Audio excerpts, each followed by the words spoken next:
Om Swastiastu, pemirsa Bali TV, kembali saya Winata menjumpai Anda dalam Bisnis Bali News. Kita akan mengangkat topik tentang rencana dari pemerintah untuk memberikan semacam bantuan langsung tunai atau bantuan terutama bagi para pekerja di Indonesia yang terdampak COVID. Sudah disampaikan oleh pemerintah, karyawan yang bergaji di bawah 5 juta itu akan diberikan bantuan dana tunai. Seperti apa? Karena kita dengar juga ini Jam Sostek diperintahkan atau ditugaskan untuk mengumpulkan rekening-rekening dari karyawan yang nanti akan diberikan. Seperti apa mekanismenya? Kita akan langsung mewawancarai Bapak Muhammad Irfan. Beliau adalah Kepala Kantor BPJS Ketenagakerjaan Cabang Bali Denpasar. Seperti apa mekanismenya? Kita sapa langsung Pak Irfan. Selamat siang Pak Irfan. Siang. Gimana kabarnya Pak? Baik, alhamdulillah. Sehat ya Pak ya? Sehat, tetap semangat nih. Kalau saya sudah, ini yang kedua kalinya saya mau mencari Pak Irfan, tetap semangat, tetap ceria gitu ya. Walaupun kantornya sering diserbu nih. Belakang diserbu oleh pegawai-pegawai yang di PHK untuk mengklaim jihatinya. Pak Irfan, ini BPJS sedang ditugaskan ya untuk seperti apa Pak mekanismenya, bisa disampaikan ke pemirsa? Baik. Memang saat ini pemerintah sedang melakukan finalisasi ya, terkait skema kriteria rencana pemerintah memberikan BLT kepada para pekerja atau disebutnya subsidi upah bagi pekerja. Nah, karena basisnya adalah data para pekerja formal yang menjadi peserta BPJS Ketenagakerjaan atau BP Jam Sostek, kami selaku badan penyelenggara siap untuk menyelenggarkan itu. Nah, pemerintah dalam hal ini telah memerintahkan kepada kami BPJS Ketenagakerjaan untuk mengumpulkan nomor rekening. Karena nanti bantuan dari pemerintah ini langsung diterima ke rekening pekerja. Nah, oleh karena itu, karena basisnya tadi adalah basis kepesertaan BP Jam Sostek, maka kemudian kami saat ini sedang melakukan collecting atau mengumpulkan nomor rekening dari para pekerja peserta aktif kita. Oke, sebelum sampai jauh soal itu Pak, berarti ini adalah bukan hanya wacana sebenarnya Pak untuk pemberian dana bantuan ini sudah positif akan direalisasikan oleh pemerintah. Jadi bukan hanya cerita, bukan hanya wacana saja Pak Irfan ya? Iya. Ya, dengan adanya perintah kepada kami untuk mengumpulkan nomor rekening, saya pikir ini sudah positif gitu ya. Oke. Untuk di Bali berapa kira-kira yang menurut data yang ada berpotensi atau akan diberikan dana ini, bantuan ini Pak? Kalau berdasarkan kriteria yang disampaikan oleh pemerintah kepada para pekerja yang upahnya di bawah 5 juta, berdasarkan data kami ada sekitar kurang lebih 142.000 ya, peserta aktif kami yang upahnya di bawah. Ini yang di Bali berarti Pak ya? Ya, di Bali, kantor cabang Bali Denpasar. Kantor cabang Bali Denpasar ya.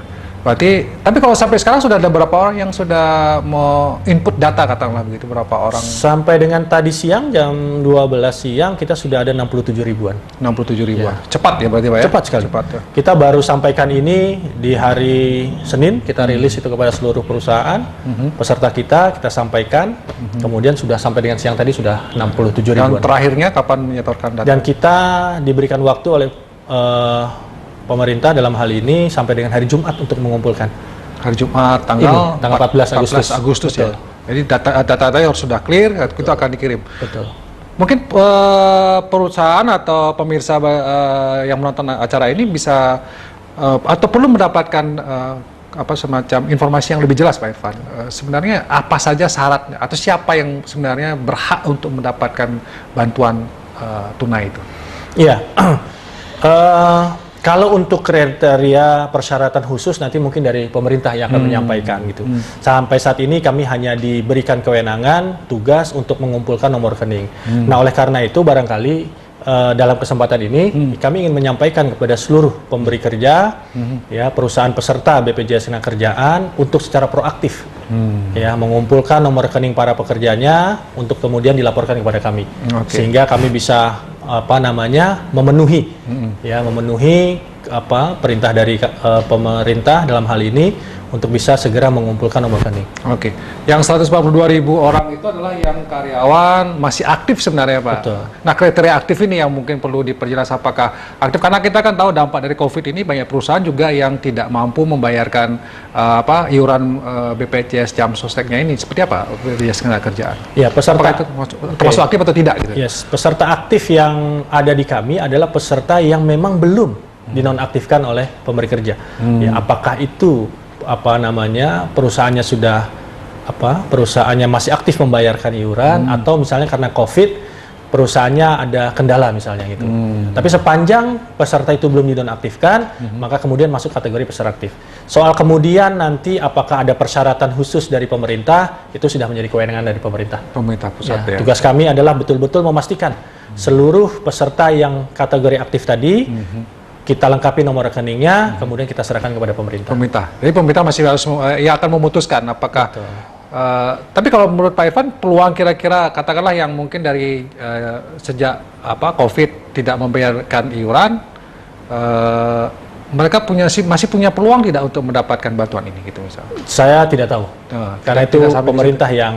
Tapi tetap Pak Irfan atau Jam Swasta menyetorkan data. Oh iya tetap. Jadi sepanjang tenaga kerja itu masih status aktif di kami tetap mintakan nomor rekeningnya. Kami akan penuhi itu, kemudian kami serahkan kepada pemerintah untuk kemudian pemerintah melakukan lagi verifikasi sesuai dengan ketentuan-ketentuan yang nanti akan ditentukan oleh pemerintah. Oke. Adakah tadi kan 14 itu yang 14 Agustus terakhir. Yes. Nanti prosesnya kira-kira sampai cairnya dana itu kapan Pak Irfan? Kalau di internal kami ya sampai dengan tanggal 14 Agustus seluruh kantor daerah mengumpulkan ya nomor rekening untuk kemudian kami setorkan ke kantor pusat kami. Kantor pusat kami akan melakukan validasi, double checking terhadap apakah misalnya nama pesertanya sesuai dengan nomor rekeningnya. Karena ini harus langsung masuk bantuannya kepada rekening peserta yang bersangkutan, maka kemudian tidak boleh menggunakan nomor rekening selain peserta, misalnya nomor rekening istri, nomor rekening orang tua, anak dan seterusnya. Apalagi rekening istri yang lain. Istri yang lain. Jadi ketentuannya harus ya rekening karyawan itu harus sama dengan rekening bank yang nanti akan ditransfer dana bantuan itu ya Pak ya? Harus bersama persis gitu ya. Betul. Dan itu sudah disampaikan ke perusahaan masing-masing bahwa namanya harus sama gitu sudah. ya. Bahkan kami juga mendorong ya double checking kepada seluruh perusahaan agar memastikan nomor rekeningnya benar. Jangan sampai terjadi human error misalnya dalam penginputan nomor rekening ya yang salah sehingga nanti berakibat pada saat misalnya yang bersangkutan sudah memenuhi kriteria oleh pemerintah dilakukan transfer misalnya retur hanya karena salah nomor rekening. Ya. Tapi dari BPJS Ketenagakerjaan juga sudah akan melakukan validasi dan namanya sama. Kalau ada namanya beda dengan nomor rekeningnya beda itu akan di retur dulu ya, dikembalikan dulu. Betul. Ada ketidakvalidan. Ada ketidakvalidan ya. Oke. Tadi mungkin setelah disetorkan ke pusat, nanti divalidasi, apakah langsung cair atau nunggu kriteria yang lain lagi Pak? Jadi nanti mekanismenya dari kami kantor pusat melakukan verifikasi, double checking, kemudian data itu akan diserahkan ke kementerian. Kementerian Ketenagakerjaan tentunya, yang kemudian Kementerian Ketenagakerjaan akan diserahkan ke Kementerian Keuangan untuk dilakukan validasi lagi, baru kemudian dilakukan pentransferan ke rekening masing-masing. Jadi tidak lewat jam BPJS Ketenagakerjaan ya? Langsung, jadi dari pemerintah langsung kepada yang berhak. Yang berhak gitu ya? Jadi tanpa perlu transit lagi ke jam sostek.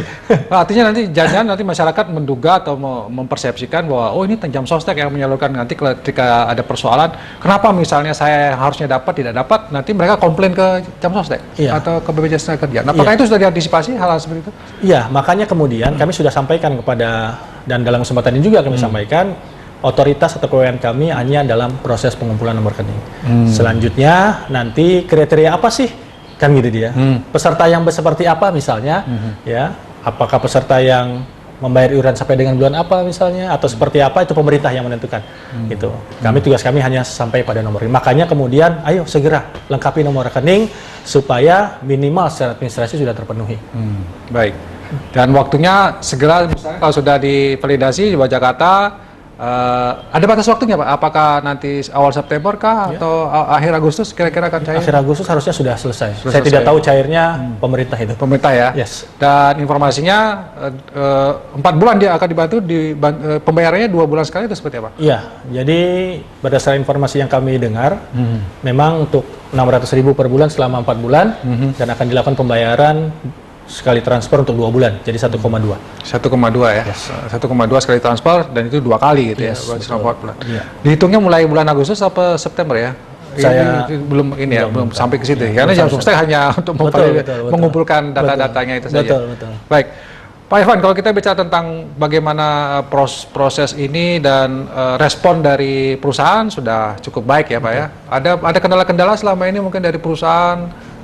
Ada kesulitan mungkin dari mereka untuk ada apanya yang sulit atau lancar-lancar saja Pak? Sejauh ini belum ada kendala berarti, ya. Kami terus mendorong aja Kita ingin melakukan percepatan saja. Walaupun kita diberikan waktu sampai dengan hari Jumat tanggal 14 Agustus, harapan kita ya sebelum itu sudah clear. Ya, sehingga kita punya waktu yang lebih longgar untuk melakukan verifikasi. Kalau misalnya ada perusahaan yang tidak atau belum, gimana? Apakah akan ditinggal begitu saja atau diberikan kesempatan tambahan waktu? Ya, kita sesuai dengan timeline yang ditentukan oleh pemerintah. Ya, jangan sampai nanti ada perusahaan yang belum, ini bahaya, kasihan. Kasihan pesertanya toh, kasihan pekerjanya yang seharusnya mendapatkan hak, tapi karena perusahaannya belum memberikan, ini jadi terkendala. Maka kita dorong terus, pastikan gitu. Dan tenaga kerja juga saya harapkan juga proaktif. Proaktif kepada HRD-nya masing-masing, kepada perusahaannya masing-masing untuk menyetorkan itu. Gitu. Menanyakan ya, Menanyakan. Pak ini sudah disetor atau tidak gitu ya, sehingga jangan sampai haknya hilang gitu ya. Pak Irfan, kalau kita, dari pemerintah akan mengumumkan gaji 5 juta, di bawah 5 juta gitu ya. Jadi mungkin maksimal 4.999.000 sekian gitu lah. Itu baru dibantu. Nah, apakah itu termasuk pada gaji yang sebelum dipotong atau gaji yang karena juga ada perusahaan yang dipotong gajinya, ada yang seperempat, ada yang sampai setengah. Gimana ketentuannya itu, Pak? Ya, berdasarkan data yang dilaporkan kepada kami setiap bulannya.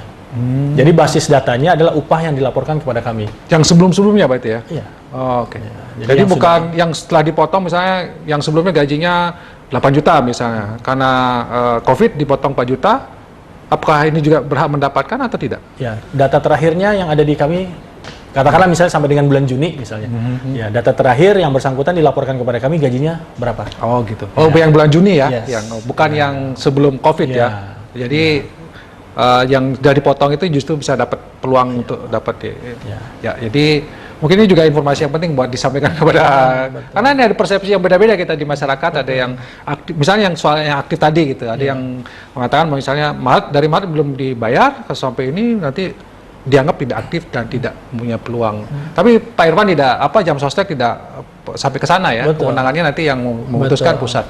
Dan Jam Sostek hanya mengumpul. Baik, Pak Irfan mungkin punya ini ya, semacam himbauan lagi atau mempertegas lagi apa yang mesti dilakukan oleh masyarakat sebagai karyawan, juga sebagai perusahaan berkait dengan BLT ini untuk mempermudah apa yang tugas-tugas yang dibebankan kepada BPJS Ketenagakerjaan. Ya, kepada perusahaan atau pemberi kerja, saya menghimbau secara terus-menerus ya untuk segera mengumpulkan nomor rekening daripada pekerjanya. Ya, kita sudah buat surat secara resmi kepada seluruh perusahaan peserta. Kita juga sudah menyampaikan kepada perusahaan PIC. Jadi kami sudah petunjuk masing-masing perusahaan itu PIC-nya masing-masing, segera lakukan koordinasi. Supaya apa? Supaya apa yang menjadi ketentuan dari pemerintah segera bisa kita penuhi. Yang pertama. Yang kedua, kepada seluruh pekerja tadi saya katakan kembali untuk proaktif mengingatkan, menanyakan, mengumpulkan nomor rekeningnya ke masing-masing HRD sehingga itu bisa segera dilaporkan kepada kami. Dan yang ketiga yang paling penting adalah karena ini bantuan pemerintah, basisnya adalah pasti dana APBN, ya ini uang negara, tolong kita hindari hal-hal yang bisa bersinggungan dengan hal-hal yang berkaitan dengan pidana misalnya. Ya, laporkan sesuai dengan kondisi objektif. Ya, jangan lagi nanti ada hal-hal yang bisa mengarah kepada pidana. Gitu. Baik. Satu lagi saya kelupaan, Pak Irfan. Kalau misalnya ada pekerja yang sudah pernah mendapatkan bantuan dalam bentuk lain tidak ditunaikan, apakah masuk kriteria juga? Itu kewenangan pemerintah. Kewenangan pemerintah lagi ya. Jadi kami sepanjang peserta itu masih status aktif, kami akan kumpulkan, laporkan, setorkan datanya. Nanti akan divalidasi di sana gitu. Nanti pemerintah lah yang kemudian menentukan kriteria-kriterianya seperti apa. Baik. Terima kasih Pak Irfan. Sama-sama Pak. Atas statementnya, mungkin ini memperjelas juga kepada para pemirsa karena pekerja itu mendapatkan angin segar dari informasi ini. Mudah-mudahan ini bisa segera direalisasikan. Para pekerja proaktif juga untuk menanyakan ke HRD masing-masing, kemudian HRD masing-masing perusahaan aktif juga untuk bagaimana menyetorkan data-data ini ke BPJS Ketenagakerjaan sehingga proses ini bisa segera. Karena sangat penting dana yang digunakan atau yang didapatkan nanti itu akan bisa digunakan untuk meningkatkan daya beli sehingga perekonomian bisa segera berjalan atau berjalan lebih baik lagi ke depannya. Demikian Bisnis Bali News kali ini, saya ucapkan terima kasih atas perhatiannya. Saya tutup dengan promo Santi, Om Santi, Santi Santi Om. Terima kasih.